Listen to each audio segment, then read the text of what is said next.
Assalamualaikum warahmatullahi wabarakatuh. Saya Nini Angelini Naraswati dari kelompok 6 akan mempresentasikan tentang eksternalitas. Jadi, eksternalitas itu adalah definisinya itu dampak-dampak yang tidak terkompensasi dan tindakan seseorang terhadap kesejahteraan orang lain yang tidak terlibat. Jadi merupakan dampak-dampak dari aktivitas ekonomi, baik dampak positif maupun dampak negatif yang diakibatkan aktivitas ekonomi kepada pihak yang tidak terlibat dalam aktivitas tersebut. Jenis-jenis eksternalitas itu ada dua, yaitu yang pertama itu adalah eksternalitas positif. Eksternalitas positif adalah dampak positif yang disebabkan oleh aktivitas ekonomi dan tentunya juga bermanfaat bagi pihak yang tidak terlibat. Jadi eksternalitas positif ini sangat bermanfaat bagi pihak-pihak yang tidak terlibat. Namun, eksternalitas ini juga menyebabkan terjadinya inefisiensi pasar. Yang kedua, eksternalitas negatif adalah dampak negatif yang disebabkan oleh aktivitas ekonomi yang merugikan pihak-pihak yang tidak terlibat. Jadi ini adalah aktivitas ekonomi yang sangat merugikan bagi pihak-pihak yang tidak terlibat di sekitar yang tidak terlibat. Selanjutnya ada contoh eksternalitas negatif, yaitu yang pertama adalah gas buangan kendaraan. Gas buangan kendaraan ini disebabkan oleh kendaraan membuang emisi karbon dioksida sehingga membuat orang lain tuh terpaksa untuk menghirup emisi karbon dioksida tersebut. Pemerintah memberi solusi dengan menetapkan kebijakan standar emisi mobil dan menarik pajak bahan bakar. Kebijakan ini tentunya untuk mengurangi jumlah bahan bakar yang digunakan para pengendara. Yang kedua adalah merokok. Dampak negatif yang ditimbulkan dari merokok tersebut tidak hanya dirasakan oleh perokok saja, namun juga orang-orang lain di sekitar perokok yang biasa disebut perokok pasif, yang merusak kesehatan bagi pihak perokok maupun perokok pasif. Pemerintah memberi solusi masalah tersebut dengan mengganti cover kemasan rokok dengan sebuah gambar penyakit yang akan mengancam perokok di masa depan. Jadi ini bertujuan untuk menyadarkan para perokok itu jika rokok itu sangat berbahaya bagi tubuh. Tidak main-main efeknya bagi tubuh. Dan upaya ini juga bertujuan untuk mengurangi jumlah perokok aktif. Lalu yang ketiga ada anjing yang bersuara keras. Anjing yang bersuara keras itu membuat para warga di sekitar atau tetangga itu terganggu aktivitasnya oleh suara tolongannya tersebut. Pemerintah daerah mengatasi masalah tersebut dengan menjadikannya larangan karena mengganggu ketenangan warga. Yang keempat adalah kebisingan suara saat pembangunan apartemen. Polusi suara yang dihasilkan saat pembangunan apartemen itu membuat aktivitas warga terganggu dan tidak nyaman. Jadi membuat bising para warga di sekitarnya. Jadi solusi dari pemerintah belum ada kebijakan apapun maupun tanggapan apapun. Terus yang selanjutnya, contoh eksternalitas positif. Jadi yang pertama adalah bangunan bersejarah yang direstorasi atau bangunan bersejarah yang diperbaiki struktur bangunannya. Namun tidak meninggalkan ciri khas bangunan aslinya. Jadi manfaat yang bisa diambil dari bangunan bersejarah yang direstorasi itu, para pejalan kaki bisa menikmati keindahan khas bangunan ini. Namun para pemilik bangunan tidak menerima manfaat secara penuh setelah melakukan restorasi tersebut, sehingga cenderung mengabaikan bangunan tua itu. Solusinya, pemerintah menanggapi masalah ini dengan mengatur penghancuran bangunan bersejarah agar jika bangunan tua tersebut ditinggalkan oleh pemilik bangunan, tidak terbengkalai, tidak banyak bangunan yang terbengkalai, dan pemerintah memberlakukan insentif pajak kepada para pemilik bangunan yang melakukan restorasi.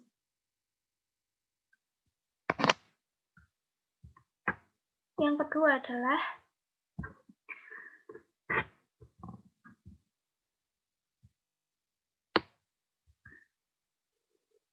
penelitian dalam bidang teknologi baru.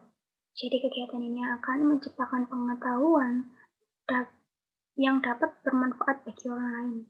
Tapi para penemu ini justru cenderung menggunakan sumber daya yang terlalu sedikit untuk penelitiannya, karena mereka merasa tidak menerima manfaat yang penuh dari penemuan mereka.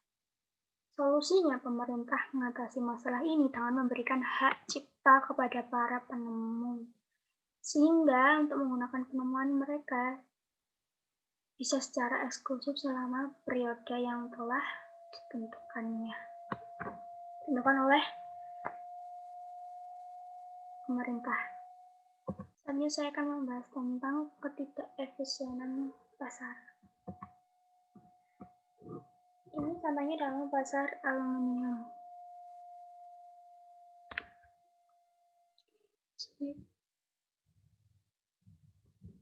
Jadi dalam pasar aluminium itu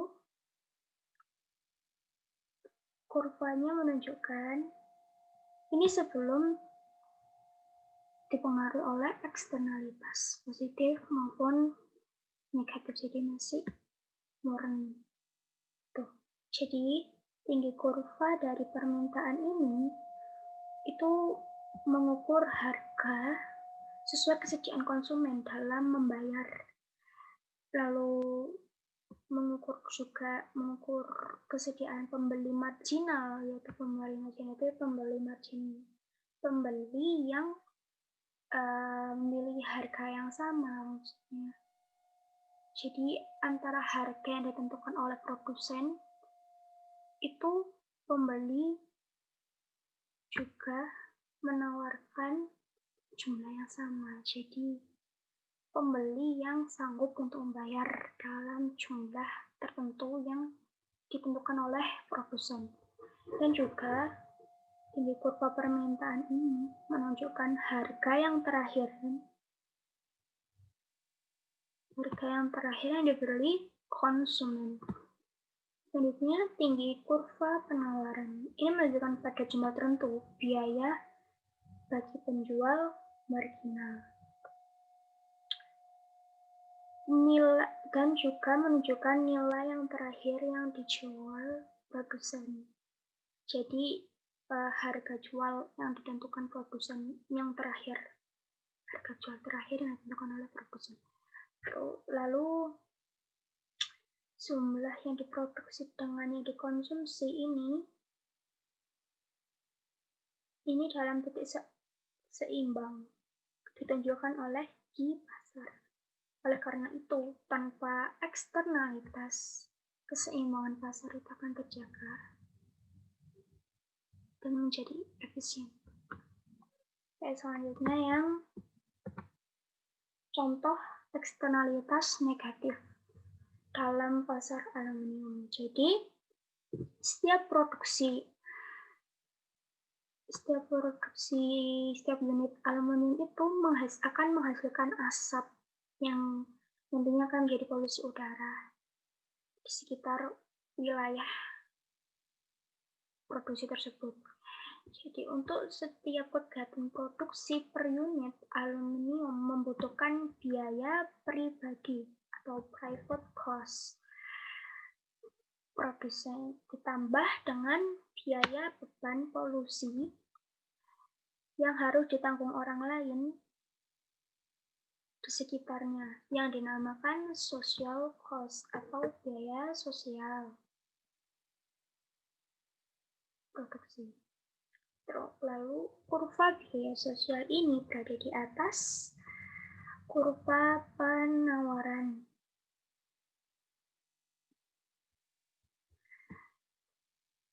Ini menunjukkan bahwa biaya sosial ini lebih besar daripada biaya pribadi. Biaya sosial ini lebih besar daripada biaya pribadi.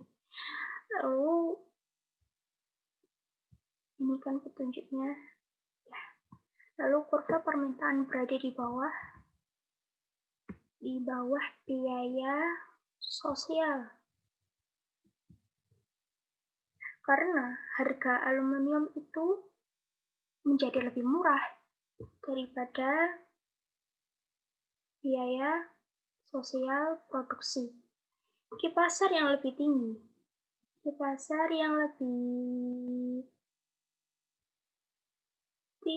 daripada Q optimum karena biaya sosial lebih tinggi daripada biaya pribadi atau biaya swasta produksi. Sehingga perlu untuk menurunkan jumlah produksi dan harga aluminium agar terjadi keseimbangan pasar. Selanjutnya, contoh eksternalitas positif. Jadi, pendidikan ini contohnya pendidikan juga merupakan eksternalitas positif karena juga menguntungkan semua pihak. Lalu yang kurva permintaan ini berada di bawah kurva biaya sosial. Ini biaya sosial ya, ini kurva permintaan. Karena biaya sosialnya itu lebih tinggi kan, ini harga lebih tinggi daripada biaya swasta. Jadi di pasar ini lebih rendah daripada Q optimum, menunjukkan nilai sosial barang tersebut lebih besar dari nilai swasta. Oke. Terima kasih. Selanjutnya yaitu solusi swasta untuk eksternalitas. Jenis-jenis solusi swasta. Yang pertama, moral dan sanksi sosial. Contohnya, kita semua mengetahui bahwa membuang sampah sembarangan itu menimbulkan eksternalitas negatif.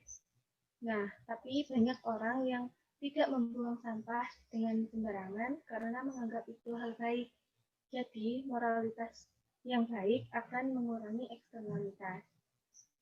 Kemudian untuk sanksi sendiri, kita bisa mengenakan sanksi pada pelanggaran-pelanggaran tertentu. Nah, dengan mengenakan sanksi pada pelanggaran tersebut, otomatis pelanggaran tersebut juga akan berkurang. Jadi, itu juga bisa mengurangi eksternalitas. Yang kedua, kegiat amal. Sumbangan yang diberikan oleh yayasan atau perusahaan kepada sekolah atau universitas dengan alasan pendidikan itu bisa juga mengurangi eksternalitas karena berdampak positif kepada masyarakat sekitarnya juga. Yang ketiga, pasar swasta. Jika ada pasar swasta yang saling menguntungkan, itu juga bisa mengurangi eksternalitas. Contohnya kebun apel dan juga peternakan lebah. Bunga apel yang diserbuki oleh lebah-lebah itu akan menghasilkan apel. Nah, berarti kan lebah membantu proses produksi apel. Kemudian lebah tersebut mengambil nektar ke pohon apel untuk memproduksi madunya. Jadi mereka saling menguntungkan atau berdampak positif satu sama lain. Yang keempat, membuat kontrak. Apabila pasar swasta tadi sudah saling menguntungkan, mereka akan membuat kontrak jangka panjang.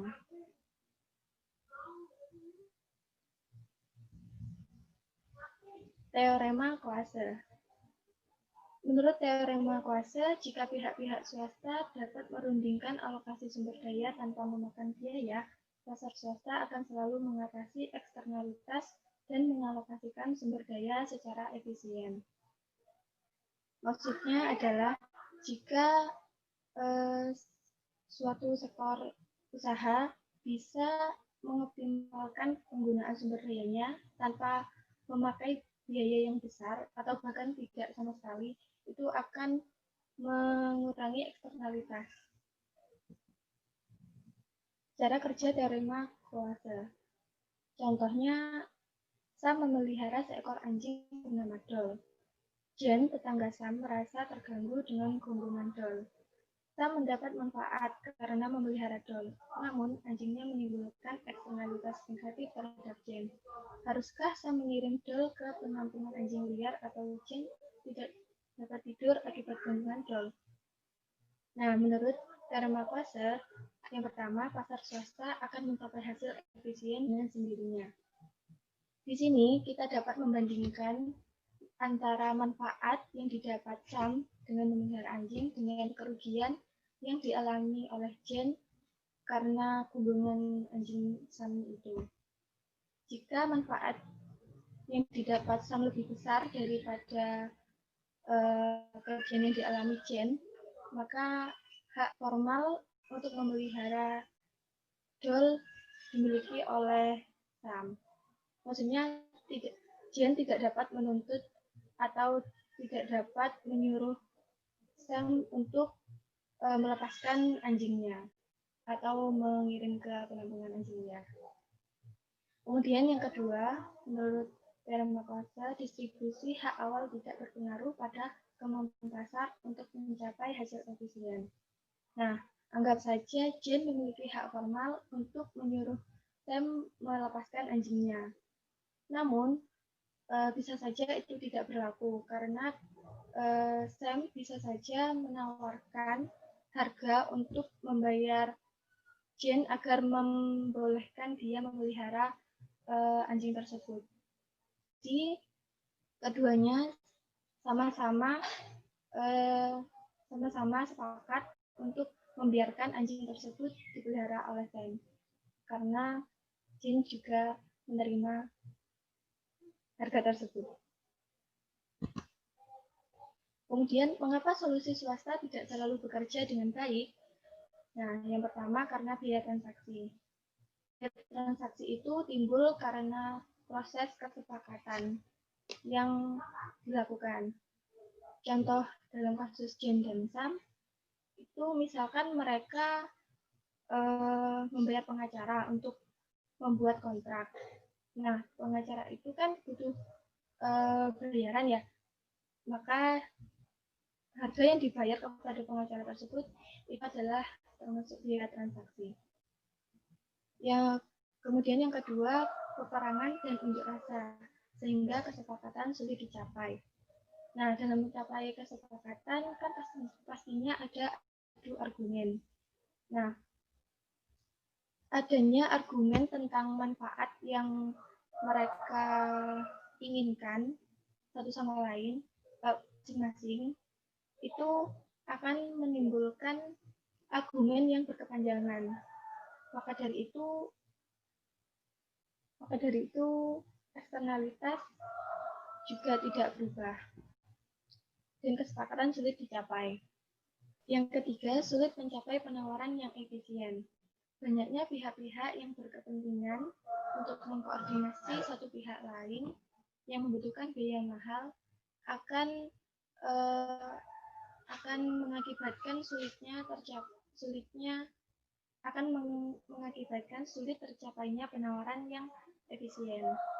Maka dari itu eksternalitas tidak dapat terpecahkan. Assalamualaikum warahmatullahi wabarakatuh. Selanjutnya di sini saya Rahmat Ramadan yang akan membahas kebijakan publik mengenai eksternalitas. Sebelumnya apa sih eksternalitas itu? Eksternalitas adalah kerugian atau keuntungan yang diderita atau dinikmati pelaku ekonomi karena tindakan pelaku ekonomi lain. Lalu apa saja kebijakan yang dilakukan khususnya oleh pemerintah untuk mengurangi dari dampak eksternalitas ini? Yang pertama adalah melalui peraturan pemerintah, yang kedua melalui pajak Pigovian, yang ketiga melalui pemberian subsidi. Kita akan membahas pertama melalui peraturan pemerintah. Peraturan pemerintah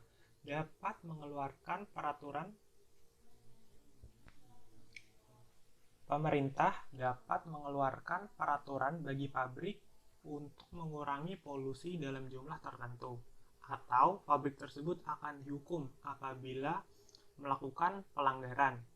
Sebagai contoh, pabrik kertas dan pabrik baja. Kedua pabrik tersebut memiliki jumlah polusi yang sama tingginya.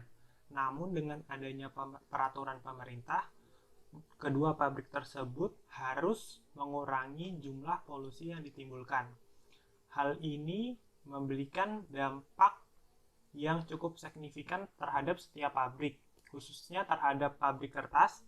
Pabrik tersebut akan lebih mudah untuk mengurangi limbahnya. Namun untuk pabrik baja, pabrik tersebut akan sulit karena jumlah polusi yang ditimbulkan dari aktivitas produksi baja yang sangat tinggi, sehingga pabrik baja pada posisi ini sangat dirugikan, sehingga pabrik baja akan mendapatkan hukuman atau karena pelanggaran-pelanggaran yang ia lakukan. Itulah kekurangan dari peraturan pemerintah mengenai pengurangan jumlah polusi dari dampak eksternalitas negatif yang ditimbulkan. Selanjutnya kita akan membahas melalui pajak Pigovian. Pemerintah juga dapat memecahkan alokasi sumber yang lebih efisien dengan menggunakan pajak kepada pihak penyebab polusi. Pajak yang harus diterapkan untuk mengoreksi dampak dari suatu eksternalitas negatif bisa disebut dengan pajak Pigovian atau Pigovian tax, mengambil dari nama ekonom pertama yang merumuskan dan menganjurkannya, yakni Arthur Pigou. Lalu apa sih perbedaan antara pajak Pigovian dengan izin polusi? Pada kasus ini kita akan membahas Pigovian tax. Pada Pigovian tax ada harga dari pajak tersebut sudah ditetapkan oleh pemerintah. Namun jumlah dari polusi yang ditimbulkan bisa berubah. Misalkan suatu perusahaan ingin menaikkan jumlah polusi yang ia keluarkan, maka pajak yang dikeluarkan akan tetap.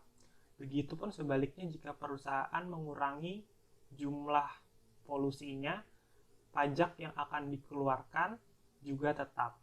Selanjutnya kita akan beralih ke izin polusi. Pada izin polusi, jumlah dari polusi yang dikeluarkan sudah diatur. Namun pajaknya bisa berubah sesuai dengan dampak yang ditimbulkan dari limbah tersebut. Semakin negatif dampak yang ditimbulkan, maka harga pajaknya akan semakin tinggi. Namun semakin rendah dampak negatif yang ditimbulkan, maka pajaknya semakin rendah. Selanjutnya kita akan membahas mengenai pemberian subsidi. Cara lain untuk meningkatkan efisiensi penggunaan faktor-faktor produksi karena adanya eksternalitas adalah dengan memberikan subsidi kepada pabrik. Pada pabrik yang menimbulkan eksternalitas negatif, subsidi diberikan atas setiap unit barang produksi yang dikurangi produksinya. Apabila pabrik tidak mau mengurangi produksi, maka untuk setiap unit barang produksi berarti pabrik akan kehilangan subsidi dari pemerintah. Sehingga biaya oportunitas perusahaan adalah biaya marginal ditambah biaya subsidi yang hilang. Biaya oportunitas tersebut lebih besar dari penerimaannya, sehingga perusahaan akan mengurangi produksinya. Sebagai contoh, perusahaan besi. Jika perusahaan tersebut menambah jumlah dari produksi besinya, maka dampak polusi yang ditimbulkan juga akan meningkat. Maka dari itu pemerintah bisa mengurangi subsidi yang diberikan kepada pabrik besi tersebut supaya pabrik tersebut dapat mengurangi produksinya. Semakin rendah produksi dari besi, maka semakin rendah pula dampak polusi yang ditimbulkan melalui pabrik tersebut. Selanjutnya kita akan studi kasus mengenai mengapa pajak bensin sangat tinggi.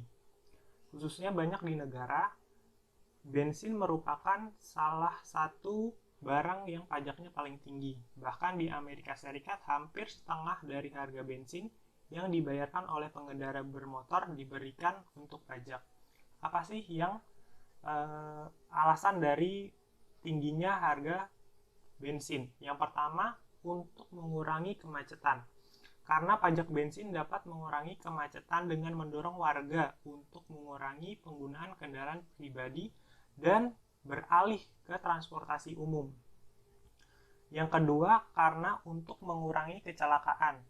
Pajak bensin merupakan cara tidak langsung agar para warga dapat beralih menggunakan kendaraan yang lebih berteknologi. Sebagai contoh, bisa menggunakan kendaraan yang bertenaga surya, yang tentunya juga lebih mengutamakan keselamatan bagi pengendara. Yang ketiga adalah untuk mengurangi polusi. Bensin diyakini sebagai penyebab dari permasalahan global, sehingga pajak bensin dapat mengurangi resiko ini dengan cara menurunkan penggunaan bensin. Semakin tinggi harga bensin, maka penggunaan dari bensin tersebut akan rendah, sehingga akan mengurangi dari dampak-dampak tersebut. Selanjutnya, kesimpulan yang dapat disimpulkan dari materi-materi di atas adalah dalam suatu kegiatan ekonomi pastinya dapat terdapat beberapa aktivitas ekonomi yang memungkinkan dapat menimbulkan eksternalitas. Eksternalitas itu sendiri merupakan suatu dampak yang ditimbulkan oleh aktivitas ekonomi yang dilakukan oleh suatu pelaku ekonomi terhadap pelaku ekonomi lain. Eksternalitas sering disinggung ketika muncul dampak negatif dari suatu aktivitas ekonomi karena pada dasarnya dengan adanya eksternalitas pelaku ekonomi mendapatkan kerugian yang harus ditanggung. Hal ini bisa terjadi karena tindakan pelaku ekonomi lain yang tidak tercermin dalam harga pasar, sehingga menyebabkan eksternalitas dalam dunia perekonomian.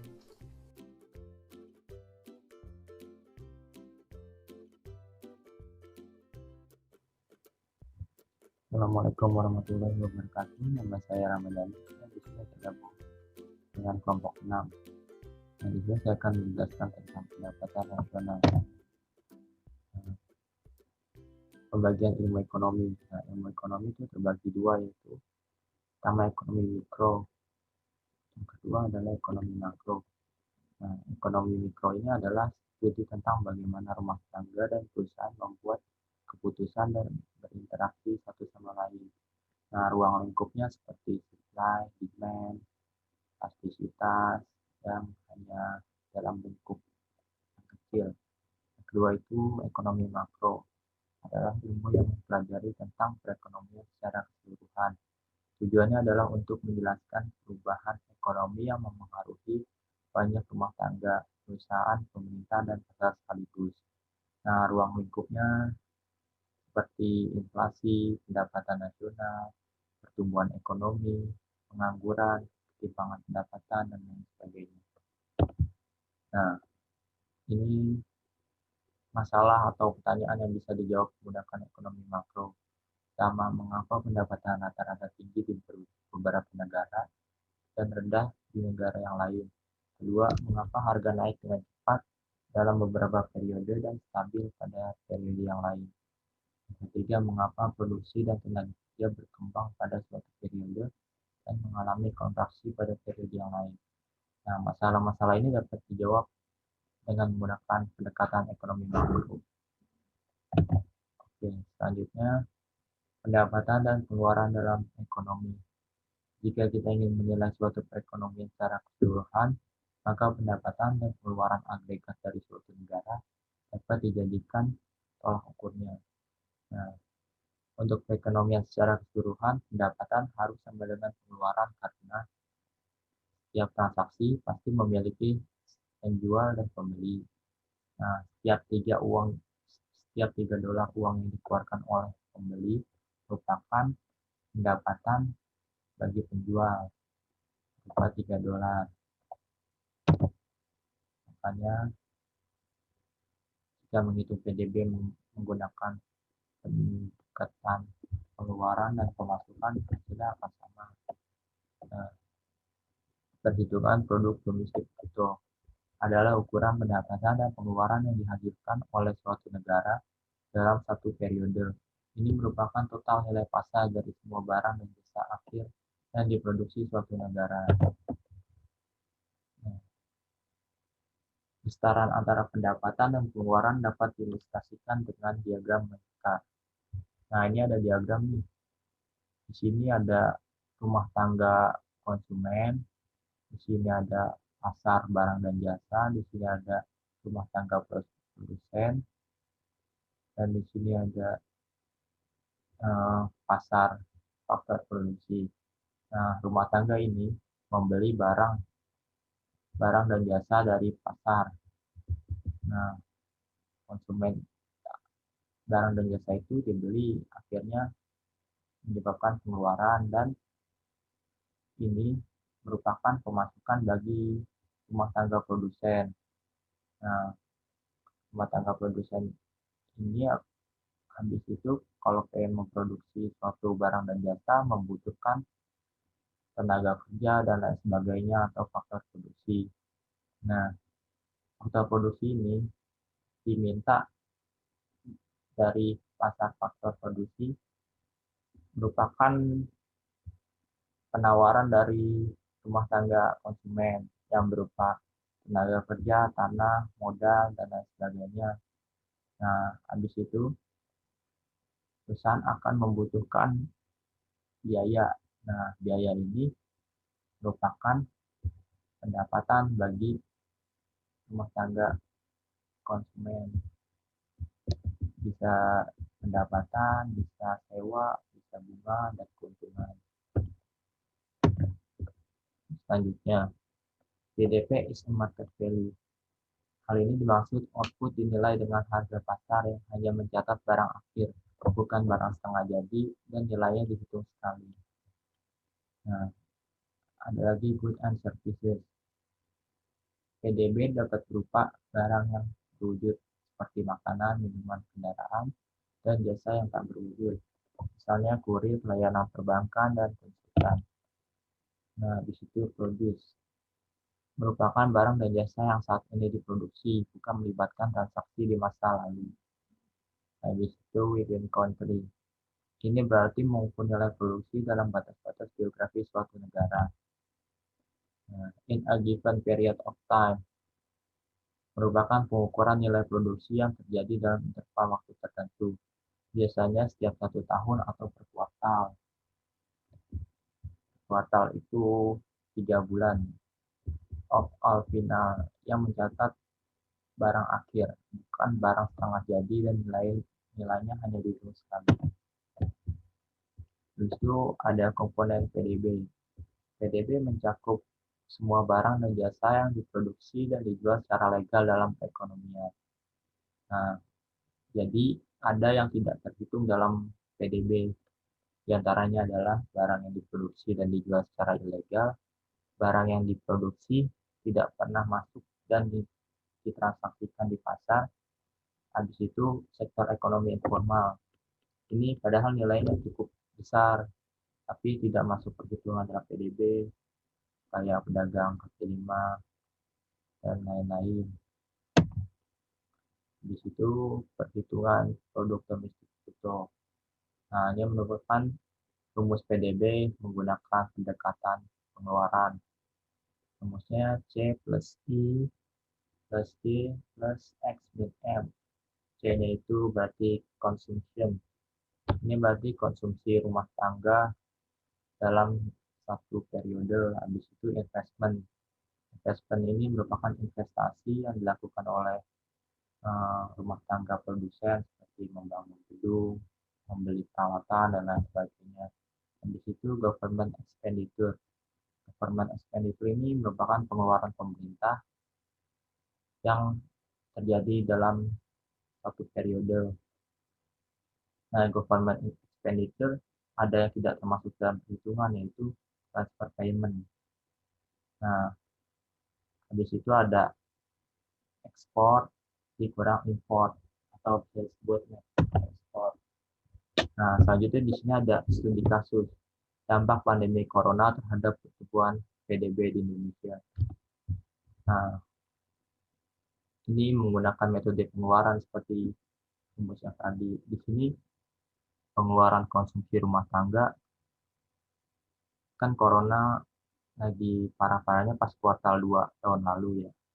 Nah, di sini tidak ada yang minus, tidak ada yang positif kecuali pengeluaran konsumsi pemerintah. Nah, kenapa pengeluaran konsumsi pemerintah positif?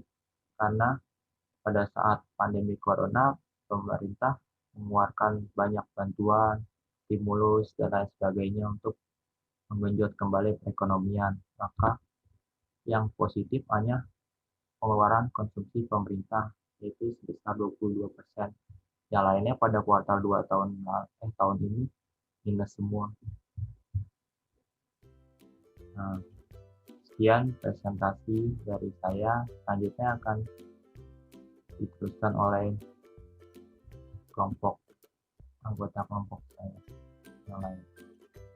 Terima kasih. Assalamualaikum warahmatullahi wabarakatuh. Saya Rizky Anissa dari Efrin KK dari kelompok 6 akan menyampaikan materi tentang pendapatan nasional. Yang pertama ada PDB nominal dan PDB real. PDB adalah nilai seluruh barang dan jasa yang diproduksi setiap periode. PDB nominal menilai produksi barang dan jasa dengan harga saat ini, merujuk pada nilai PDB tanpa memperhatikan pengaruh harga. PDB real menilai produksi barang dan jasa dengan harga konstan, mengkoreksi angka PDB nominal dengan memasukkan pengaruh dari harga. Pandangan yang akurat tentang perekonomian memerlukan penyesuaian PDB nominal ke PDB real dengan menggunakan deflator PDB.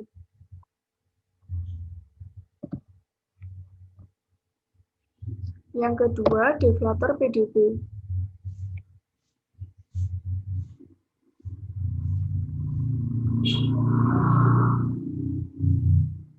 Deflator PDB atau disebut dengan deflator harga implisit untuk PDB adalah ukuran tingkat harga yang dihitung sebagai perbandingan PDB nominal terhadap PDB real dikalikan 100. Yang mencerminkan apa yang terjadi pada apa yang sedang terjadi pada seluruh tingkat harga dalam perekonomian. Deflator ini menunjukkan kepada kita kenaikan PDB nominal yang disebabkan oleh kenaikan harga, bukan kenaikan kuantitas diproduksi. Nah, deflator PDB dihitung sebagai berikut. Cara menghitungnya. Deflator PDB sama dengan PDB nominal per PDB real dikali 100. Yang selanjutnya, mengkonversi PDB nominal ke PDB real. PDB nominal dikonversi ke PDB real sebagai berikut. PDB real tahun 2000 sekian sama dengan PDB nominal tahun 2000 sekian per PDB deflator 2000 sekian dikali 100. Ini ada contoh soalnya. Tahun 2012. Tahun 2013 dan tahun 2014. Nomor 1, berapa deflator PDB pada tahun 2012, 2013, dan 2014? Jawabannya, nomor 1, yang A, deflator GDP sama dengan nominal GDP per real GDP kali 100. Sama dengan GDP nominal yang tahun 2012 itu 175.000 per real GDP tahun 2012 175.000 dikali 100 sama dengan 100. Yang B, deflator GDP. Nominal GDP tahun 2013 500.000 dan real GDP tahun 2013 sama dengan 250.000 dikali 100 sama dengan 200 hasilnya. Yang C, deflator GDP yang C itu nominal GDP yang tahun 2014 975.000 per real GDP-nya 2014 325.000 dikali 100 sama dengan 300.